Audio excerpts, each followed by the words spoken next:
देखु जो भाव में विरोधी गृह रे आचरण कर निश्चित भाव निंदनीय। गृह रे प्रश्नकाल एक बहुत बड़ विषय।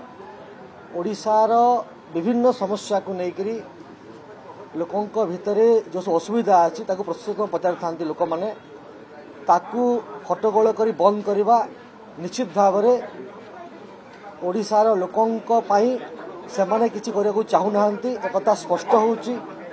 गणतंत्र एक निंदनीय एवं से माने किसी कारण न थाई गृह को बारंबार बंद करने प्रयास करुछंती, जोटा को ओडिशार लोके केबे मध्य क्षमा देवे नहीं।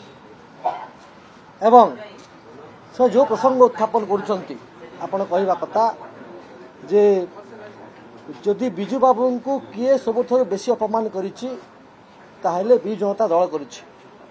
दीर्घ 25 वर्ष धरिकी सरकार थिबा समय रे एमाने जो भली भाव में ओडिशार मान सम्मान प्रतिष्ठा अस्मिता को अपमानित करिसेंती, जो भली भाव में बिजू बाबूंकर स्वप्न कथा कही तांको आदर्श कथा कही ओडिशा लोकों को तलितलान करिसेंती, ताठू बड़ दुख एवं निंदनीय विषय किसी ना।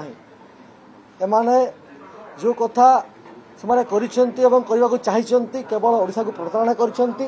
शेष में आप देखिए जे बिजू बाबूंकर फोटो मध्य तांकर पोस्टर हटे दिगला, केवल गुमास्ता फोटो लगिला एवं जो भली भाव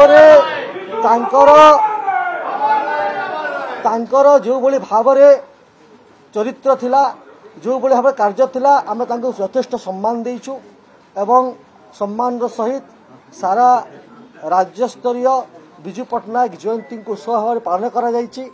आमे तांको माननीय पूर्वतन मुख्यमंत्री वर्तमान विरोधी नेता को डका जाइथिला, से आसी नाहांती एवं से मध्य से असम्मान प्रदर्शन करिसेंती।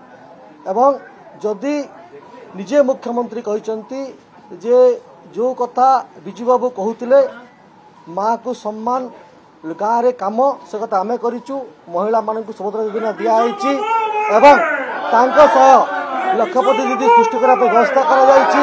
गाँव को सम्मान करी विकसित गाँव एवं विकसित ओडिशा विकसित करने 10,000 कोटी टंकार व्यवस्था आपण भावंतु जे किभली भाव में असम्मान करागला।